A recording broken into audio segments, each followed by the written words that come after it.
Shalom Bapak Ibu Saudara, rekan-rekan kaum muda, selamat pagi.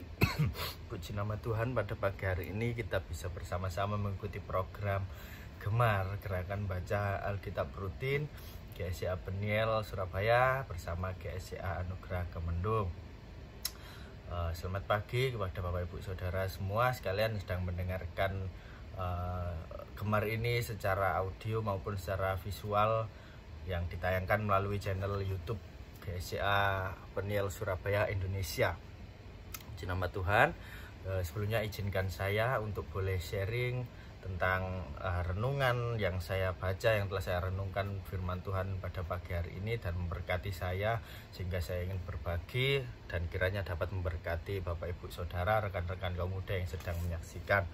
Bapak Ibu, kita akan mulai membaca pada perenungan kita pagi hari ini di edisi Gemar 23 April 2022, yaitu ada di Perjanjian Lama di dalam kitab Yesaya.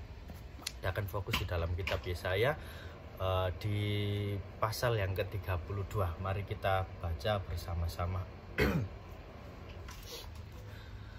Bapak Ibu, di pasal yang ke-32 ini berbunyi dalam perikop raja yang adil, Bapak Ibu Saudara. Nah, ini luar biasa, kita akan membaca bersama-sama. 1, 2, 3. Sesungguhnya seorang raja akan memerintah menurut kebenaran, dan pemimpin-pemimpin akan memimpin menurut keadilan, dan mereka masing-masing akan seperti tempat perteduhan terhadap angin, dan tempat perlindungan terhadap angin ribut, seperti aliran-aliran air di tempat kering, seperti naungan batu yang besar di tanah yang tandus.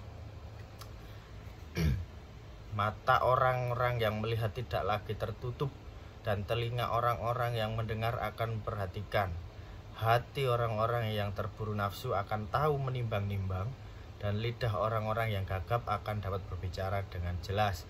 Orang bebal tidak akan disebut lagi orang yang berbudi luhur, dan penipu tidak akan dikatakan terhormat, sebab orang bebal mengatakan kebebalan dan hatinya merencanakan yang jahat, yaitu bermaksud murtad dan mengatakan yang menyesatkan tentang Tuhan, membiarkan kosong perut orang lapar dan orang haus kekurangan minumnya.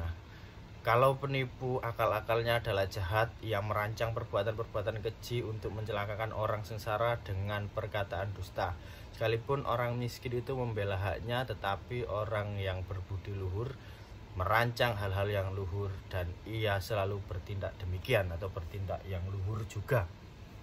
Amin. Bapak Ibu Saudara, dari 8 ayat ini kita akan sedikit mengetahui tentang background atau keadaan pada saat itu di dalam kitab Yesaya ini, yaitu umat Tuhan di saat itu sedang mengalami kondisi mental yang sedang tidak baik-baik saja, Bapak Ibu Saudara. Mereka sedang menghadapi situasi yang sangat sulit. Sebab apa? Karena dinubuatkan mereka akan mendapatkan serangan. Mereka akan diserang oleh kerajaan-kerajaan lain, kerajaan-kerajaan asing, Bapak Ibu Saudara. Ya, ini umat Tuhan itu mereka takut, mereka merasa tertekan, Bapak Ibu Saudara, sehingga Bapak Ibu mereka itu kocar-kacir dan selalu mengandalkan orang lain. Mereka mengandalkan kerajaan-kerajaan tetangga sebelah yang dianggap mereka lebih kuat daripada mereka sendiri, yang dianggap lebih kuat, dan mereka bergantung kepada kerajaan-kerajaan sebelah yang dianggap lebih kuat untuk membantu mereka. Tetapi Bapak Ibu Saudara, pada saat itu Yesaya bernubuat akan datang pemerintahan seorang raja yang adil, Bapak Ibu Saudara, yang adil dan yang akan dinyatakan di dalam Kristus Yesus ini, Bapak Ibu Saudara, dan di mana raja itu akan memerintah di dalam kebenaran, serta pemimpin-pemimpin akan memimpin menurut keadilan, Bapak Ibu Saudara. Sehingga hal itu membuat umat Tuhan di kerajaan utara maupun kerajaan selatan yang pada saat itu yang notabene-nya sedang mentalnya sedang tidak baik-baik saja, sedang ketakutan, gelisah dan tertekan, nubuat Yesaya ini bisa menenangkan dan memberikan kelegaan atau pengharapan kepada mereka. Ya Bapak Ibu, karena terbiasa bergantung ya Bapak Ibu, bergantung kepada kerajaan-kerajaan tetangga yang dianggap lebih kuat. Oleh karena itu Yesaya pada saat itu berkata, jangan takut, jangan bergantung lagi kepada kerajaan-kerajaan sebelah, atau bisa dikatakan jangan bergantung kepada manusia, tetapi bergantunglah kepada Raja yang adil, yakni Tuhan Yesus Kristus yang akan datang. Pemerintahannya akan datang dan berjalan di dalam keadilan dan kebenaran Bapak Ibu Saudara.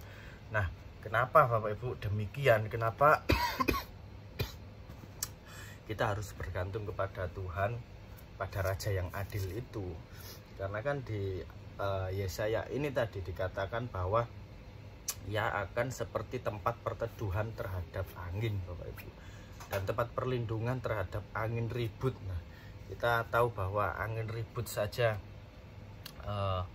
bisa menghancurkan segalanya, bisa menghancurkan rumah, bisa menghancurkan gedung-gedung. Tetapi Raja ini, Raja yang adil ini Bapak Ibu, bisa menjadi tempat perteduhan dan tempat perlindungan. Lalu seperti aliran-aliran air di tempat kering. Di sini dikatakan seperti aliran-aliran air di tempat yang kering. Itu Bapak Ibu Saudara, kalau kita tidak sedang merasakan kehausan, mungkin terdengar seperti hal sepele Bapak Ibu. Tetapi ketika kita sedang mengalami kehausan, sangat terik panas matahari, kita sangat benar-benar haus, tenggorokan ini kering, kalau kita melihat sebuah air itu terlihat sangat segar Bapak Ibu, dan kita akan sangat bersyukur mendapatkan sebotol air saja Bapak Ibu Saudara. Dan di sini Raja yang adil tersebut adalah seperti aliran air di tempat kering, juga seperti naungan batu besar di tanah yang tandus.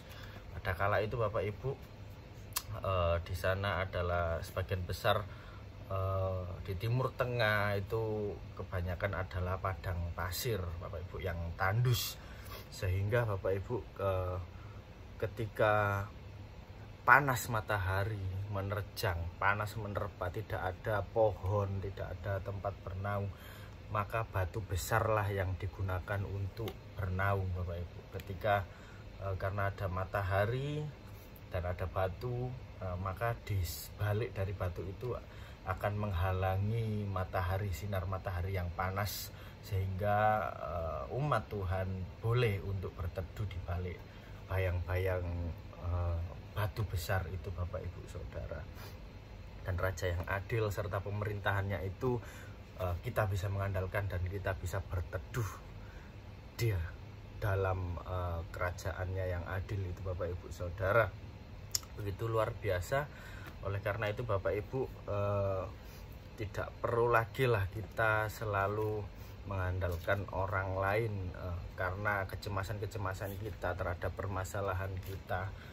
Terlebih kita harus secara pribadi berserah kepada Tuhan. Itu tidak boleh terlewat. Kita harus selalu berdoa berserah kepada Raja kita, Tuhan Yesus Kristus yang adil dan ada di dalam kebenaran. Maka percayalah bahwa nubuat yang dinubuatkan oleh Yesaya ini benar-benar terjadi Bapak Ibu Saudara dalam kehidupan kita, dan kita dapat berlindung, kita dapat berteduh di bawah naungan Raja yang adil, di bawah naungan Tuhan Yesus Kristus kita yang hidup, yang ada dan selalu beserta dengan kita Bapak Ibu Saudara.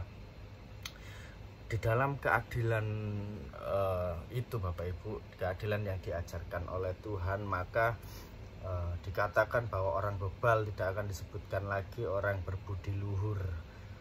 Lalu penipu tidak akan dikatakan terhormat. Karena apa Bapak Ibu Saudara? Dikarenakan keadilan yang Tuhan ajarkan kepada kita melalui kerajaannya yang adil dan ada di dalam kebenaran, yaitu mengajarkan kita bahwa sebelumnya kita tidak mengerti, kita tidak tahu apa itu perbuatan yang tidak baik, apa itu perbuatan dosa. Tetapi dengan adanya Tuhan, dengan adanya pengajaran-pengajaran Tuhan Yesus, kita jadi mengerti, oh apa itu dosa, oh dosa itu seperti ini, ternyata saya berbuat dosa, ternyata saya berbuat kesalahan. Kita bisa menjadi mengerti dan diajarkan supaya Bapak Ibu Saudara kita semakin diperkenan oleh Tuhan dan menjadi berkat bagi banyak orang, bagi orang-orang di sekitar kita.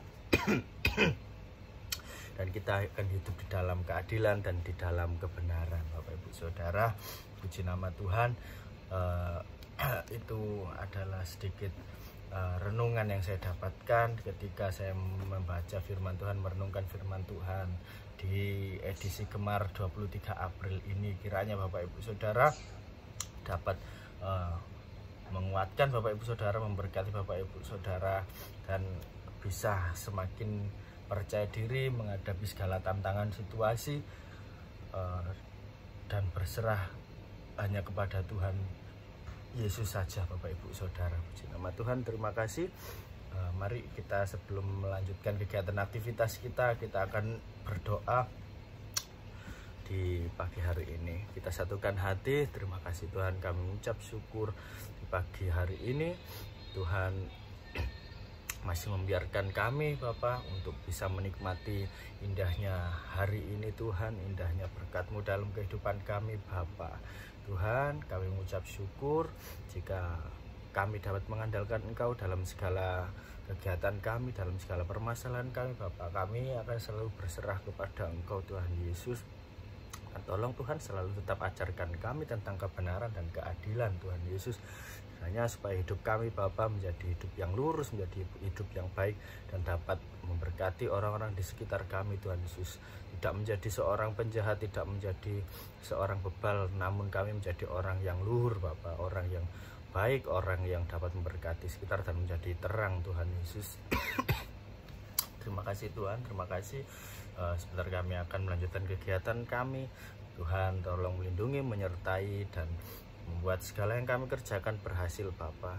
Karena campur tangan Tuhan, kami percaya, kami berserah ada di dalam segala kegiatan kami. Terima kasih, kami bisa berdoa dan mengucap syukur. Haleluya, amin.